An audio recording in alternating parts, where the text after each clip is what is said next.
नमस्कार। आज हम बात करेंगे ज्योतिष शास्त्र की। अच्छा, जब हम ज्योतिष का नाम सुनते हैं तो अक्सर दिमाग में सिर्फ राशिफल आता है ना? लेकिन ये उससे कहीं ज्यादा गहरा है। ये ज्ञान की एक बहुत ही पुरानी और कह सकते हैं कि एक जटिल प्रणाली है।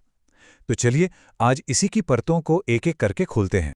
अब सवाल ये उठता है कि खगोल विज्ञान, खेती-बाड़ी और किसी एक इंसान की किस्मत, ये इतनी अलग-अलग चीजें एक ही सिस्टम का हिस्सा कैसे हो सकती हैं?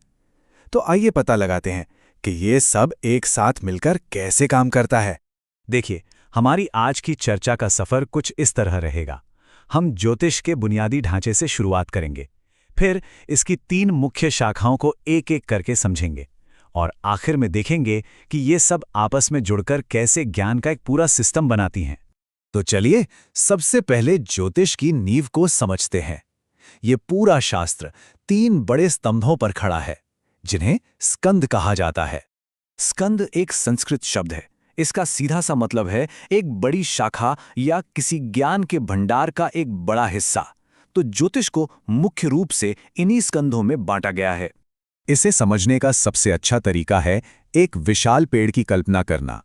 इस पेड़ का तना है खुद ज्योतिष शास्त्र और इसकी 3 सबसे बड़ी, सबसे मजबूत शाखाएं हैं सिद्धांत, संहिता और होरा। यही 3 स्कंध हैं और इन्हीं से वास्तु, मुहूर्त जैसी बाकी सभी छोटी-छोटी शाखाएं निकलती हैं। तो चलिए अब अपनी पहली और सबसे जरूरी शाखा सिद्धांत की ओर बढ़ते हैं। सच कहूं तो ये पूरे सिस्टम का मैथमेटिकल इंजन है। देखिए, किसी भी तरह की भविष्यवाणी या व्याख्या करने से पहले एक बहुत ही बुनियादी सवाल का जवाब देना जरूरी है ना? वो सवाल ये है कि भाई आकाश में जो ग्रह और तारे हैं, वो इस वक्त असल में हैं कहाँ? उनकी सही पोजीशन क्या है? बस इसी सवाल का सटीक, बिल्कुल मैथमेटिकल जवाब देता है सिद्धांत। और ये कोई नया विज्ञान नहीं है। आर्यभट्ट से लेकर ब्रह्मगुप्त और फिर भास्कराचार्य तक सदियों से हमारे महान खगोलविदों और गणितज्ञों ने इन गणनाओं को और भी ज्यादा सटीक बनाने का काम किया है। खुद महान गणितज्ञ भास्कराचार्य ने इसे कितनी खूबसूरती से समझाया है। उनके हिसाब से सिद्धांत सिर्फ ये जानना नहीं है कि ग्रह कहाँ है, बल्कि ये समय की सबसे छोटी इकाई से लेकर महाप्रलय तक की गणना है। मतलब ये पूरे ब्रह्मांड की घड़ी को समझने का विज्ञान है। ठीक है, तो अब हमारे पास कैलकुलेशंस तो आ गई। अब देखते हैं कि इन गणनाओं का बड़े पैमाने पर, मतलब पूरी दुनिया के लिए, क्या मतलब निकाला जाता है।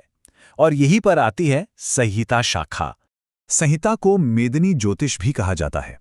यहाँ पर ध्यान किसी एक इंसान पर नहीं होता, बल्कि पूरे समाज पर, देशों पर, मौसम और प्राकृतिक आपदाओं जैसी बड़ी चीजों पर होता है।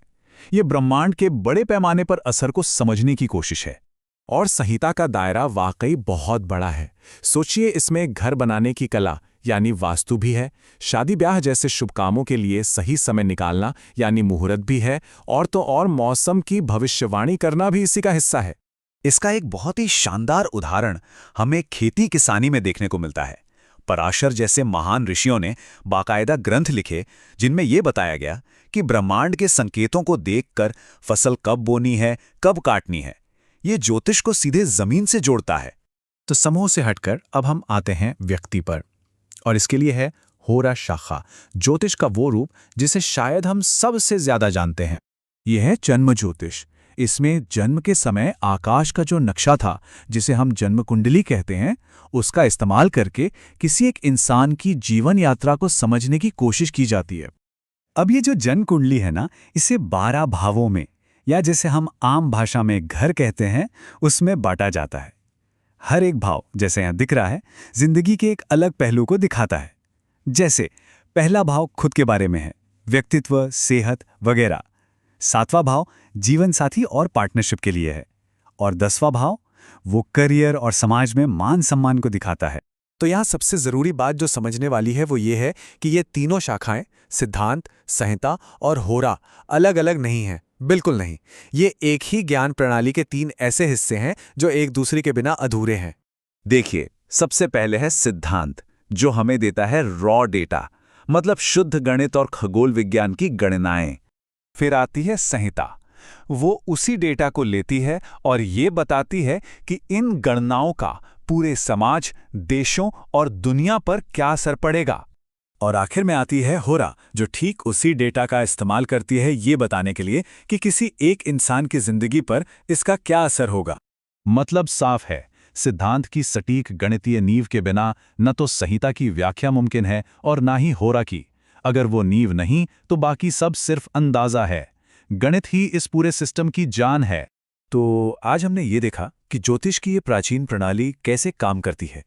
ये शुद्ध विज्ञान और गणित से शुरू होती है, फिर ये सामूहिक यानी पूरी दुनिया पर उसके असर को देखती है और आखिर में व्यक्तिगत स्तर पर उसके मतलब तक पहुंचती है। ये अपने आप में एक सवाल छोड़ जाती है ना, कि क्या आज भी हम अपनी जिंदगी में मतलब ढूंढने के लिए इसी तरह के एक सिस्टमैटिक अप्रोच का इस्तेमाल कर सकते हैं।